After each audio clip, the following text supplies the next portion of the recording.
మనుషులు చేసేది ఏ చేయలేదండి. ఎందుకు చేస్తారంటే ఇప్పుడు సాఫ్ట్వేర్ కూడా ఇన్ఫర్మేషన్ ఇవ్వడానికి పనికి వస్తుంది. సాఫ్ట్వేర్ అనేది ఒక అన్స్టేబుల్ ఫీల్డ్.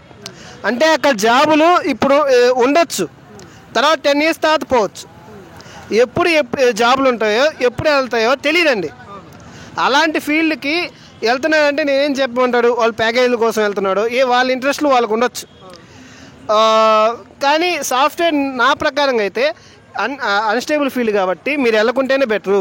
నేను లే ఆఫ్స్ అవుతాయని అనుకున్నాను, కానీ ఇంత త్వరగా అవుతాయి అనుకోలేదు. నేను ఒక 10 years తర్వాత 20 years తర్వాత అవుతాయి అనుకునేది.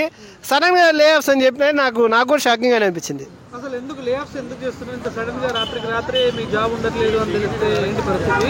అసలు ఎందుకు తీసేస్తున్నాయి కంపెనీస్? కంపెనీలు లే ఆఫ్లు ఎందుకు తీస్తున్నాయి అంటే ఏఐ వల్ల ఆర్టిఫిషియల్ ఇంటెలిజెన్స్ అని రావడం వల్ల ఇప్పుడు లే ఆఫ్ చేస్తున్నాడు. అంటే వాడు ఎవరికో నేను పర్ యానం వాడికి నేను 10 lakhs లేదంటే 15 lakhs ఇవ్వడం ఎందుకు? ఒక రోబోని కానీ నేను పెట్టుకుంటే, ఆ రోబోని కొని పర్చేస్ చేసి పెట్టుకుంటే దానికి ఛార్జింగ్ సరైన ప్రోగ్రామ్ ఇస్తే అదే నాకు ఇన్ఫర్మేషన్ ఇస్తుంది కదా. వాడిని ఎవరినో నేను తీసుకొని పెట్టుకోవడం ఎందుకు, జీతం ఇవ్వడం ఎందుకు అని లే ఆఫ్ చేస్తున్నానండి. ఇప్పుడు ఒక రోబో 1000 మంది వర్కర్స్ 1,00,000 మంది వర్కర్స్కి వచ్చేస్తుంది. కాబట్టి దానివల్ల ఈ ఏఐనే వాళ్ళు సపోర్ట్ చేస్తున్నారు. దానివల్ల లే ఆఫ్స్ అయిపోతున్నాయి. ఇంకా ఫ్యూచర్లో కూడా చాలా అవుతాయండి. టీసీఎస్ 12,000 మందే తీసాడు, కానీ నాకు వచ్చిన ఇన్ఫర్మేషన్ ప్రకారం 1,20,000 మందికి పోతాయని చెప్తున్నాడు. ఎవరో ఒక పర్సన్ 1,20,000 పోతాయని కూడా చెప్తున్నాడండి. ఆ కంపెనీలో ఒక చేసే పర్సన్ ఎవరో. అంటే వాళ్ళు సాఫ్ట్వేర్ సడన్గా పోతే ఏంటంటే వాళ్ళకి చాలా దారుణంగా ఉంటుందండి. ఎందుకంటే సాఫ్ట్వేర్ అనేది ఒక ఇంత టైం అనేది ఉంటుందండి. మీ ప్యాకేజ్ ఇంతవరకు ఉండి ఇన్నేళ్ళ వరకు ఉండాలని, అన్నేళ్ళ వరకు ఉంచి తీసినా బాగుంటుంది. ఎందుకంటే అందరికీ ప్రాపర్టీస్ ఉండవండి. కొంతమంది ప్రాపర్టీస్ అమ్ముకొని వచ్చిన వాళ్ళు ఉంటాడు. అదే 2 ఎకరాలు ఎందుకంటే ఇప్పుడు పిల్లనివ్వాలంటే జాబ్ సాఫ్ట్వేర్ చేస్తున్నావా, మీ బాబు ఏం చేస్తున్నాడు, ఎంత ప్యాకేజీ అన్నీ అడుగుతాడు. దానికోసం కొంతమంది పొలాలు అమ్ముకొని కూడా సాఫ్ట్వేర్ జాబులు తెచ్చుకుంటున్నాయండి. ఎందుకంటే వాళ్ళకి ఎంతో ఇవ్వాలి, రికమెండేషన్ లేకుండా రావు.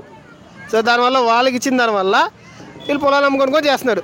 మరి ఇప్పుడు అలాంటి వాళ్ళు ఈ పని వీళ్ళలో ఉంటే వాళ్ళు జాబ్ పెరిగేస్తే వాళ్ళు ఇప్పుడు ఏం చేయాలండి? వాళ్ళు అమ్ముకున్న పొలాలు లేవు కదండి. అలా అని వాళ్ళు ఏదో కంపెనీ పెట్టడానికి ఇంకా అమ్ముకోవడానికి కూడా ఏం లేవు కదండి. మరి వాళ్ళు ఏం చేయాలండి? అలా ఏం చేయాలండి? ఇప్పుడు తల్లిదండ్రులు కూడా సాఫ్ట్వేర్ అయితే మాత్రమే పిల్లని ఇస్తున్నారు. అవునండి, లక్షల్లో శాలరీ కానీ, హైదరాబాద్లో విల్లా కానీ, అవునండి, అలాంటి ఈఎంఐలు ఎన్నో పెట్టుకొని ఉంటున్నారు వాళ్ళ కోసం.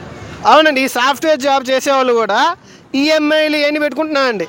నా వెనక సాఫ్ట్వేర్ ఉంది, పరియాణం ఇంత వస్తుంది, నేను ఈ హౌస్ రెంట్కి తీసుకుంటున్నా, ఈ కార్ రెంట్కి తీసుకుంటున్నా అని తీసుకుంటున్నాడు.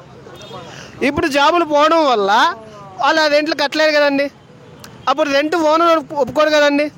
అదే నువ్వు నా కారు ఎంత లోన్ తీసుకున్నావు, నువ్వు నా కారు ఎంత అప్పు తీసుకున్నావు, కట్టు అని సామాన్లు బయటకు వేస్తారుగా. దానివల్ల ఎంతో ఫ్యామిలీ రోడ్డు మీద పడతాయిగా. అందుకే చెప్తున్నానండి, మీరు ఒకవేళ టీసీఎస్ జాబ్ సాఫ్ట్వేర్ చేయాలంటే 10 సార్లు ఆలోచించుకొని చేయండి. ఎందుకంటే ఇది చాలా అన్స్టేబుల్ ఫీల్డ్.